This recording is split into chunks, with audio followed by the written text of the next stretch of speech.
ಎಲ್ಲರಿಗೂ ನಮಸ್ಕಾರ. ಅಲ್ಪೈನ್ ಅಕಾಡೆಮಿಗೆ ಸ್ವಾಗತ. ಇಂದಿನ ಈ ವಿಡಿಯೋದಲ್ಲಿ ನಾವು ಮುಂಬರುವ ಸ್ಪರ್ಧಾತ್ಮಕ ಪರೀಕ್ಷೆಗಳಲ್ಲಿ ಕೇಳಬಹುದಾದ ಸಂಭವನೀಯ ಪ್ರಶ್ನೋತ್ತರಗಳ ಬಗ್ಗೆ ತಿಳಿದುಕೊಳ್ಳೋಣ. ಭಾರತದ ಮೊದಲ ಸೌರ ಚಾವಣಿಯ ಸೈಕ್ಲಿಂಗ್ ಟ್ರ್ಯಾಕ್ ಅನ್ನು ಯಾವ ನಗರದಲ್ಲಿ ಉದ್ಘಾಟಿಸಲಾಗಿದೆ? ಹೈದರಾಬಾದ್. ಅತ್ಯುತ್ತಮ ಪ್ರವಾಸೋದ್ಯಮ ಗ್ರಾಮ ಪ್ರಶಸ್ತಿಯನ್ನು ಯಾವ ಗ್ರಾಮ ಪಡೆದಿದೆ? ಕಾಂಗ್ತಾಂಗ್. ಪ್ರಧಾನಿ ಮೋದಿ ಇತ್ತೀಚೆಗೆ ಯಾವ ರಾಜ್ಯದಲ್ಲಿ ಹೈಟೆಕ್ ಕ್ರೀಡಾ ತರಬೇತಿ ಕೇಂದ್ರವನ್ನು ಉದ್ಘಾಟಿಸಿದ್ದಾರೆ? ಮಧ್ಯಪ್ರದೇಶ್. ಕರ್ನಾಟಕದಲ್ಲಿ ಗಾಂಧಿ ಪಾಯಿಂಟ್ ಕ್ಯಾಂಟೀನ್ ಅನ್ನು ಯಾರಿಗಾಗಿ ಆರಂಭಿಸಲಾಗಿದೆ? ಸಾರಿಗೆ ನೌಕರರು.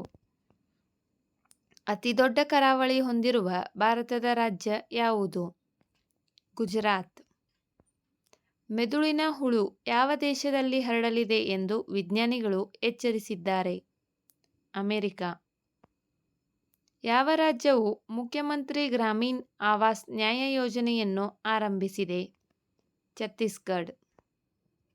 ಶ್ರೀ ಮಹಾಕಾಲ ಮಹಾಲೋಕ ಕಾರಿಡಾರ್ ಯಾವ ರಾಜ್ಯದಲ್ಲಿದೆ?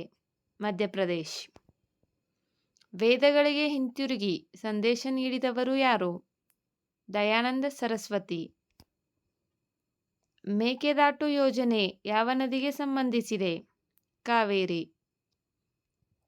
ವಿಡಿಯೋ ನೋಡಿದ್ದಕ್ಕಾಗಿ ಧನ್ಯವಾದಗಳು. ವಿಡಿಯೋದಲ್ಲಿನ ಮಾಹಿತಿ ಇಷ್ಟವಾದರೆ ವಿಡಿಯೋಗೆ ಒಂದು ಲೈಕ್ ಮಾಡಿ. ಮತ್ತಷ್ಟು ಮಾಹಿತಿಗಾಗಿ ನಮ್ಮ ಚಾನಲ್ನಲ್ಲಿರುವ ವಿಡಿಯೋಗಳನ್ನು ವೀಕ್ಷಿಸಿ. Thank you.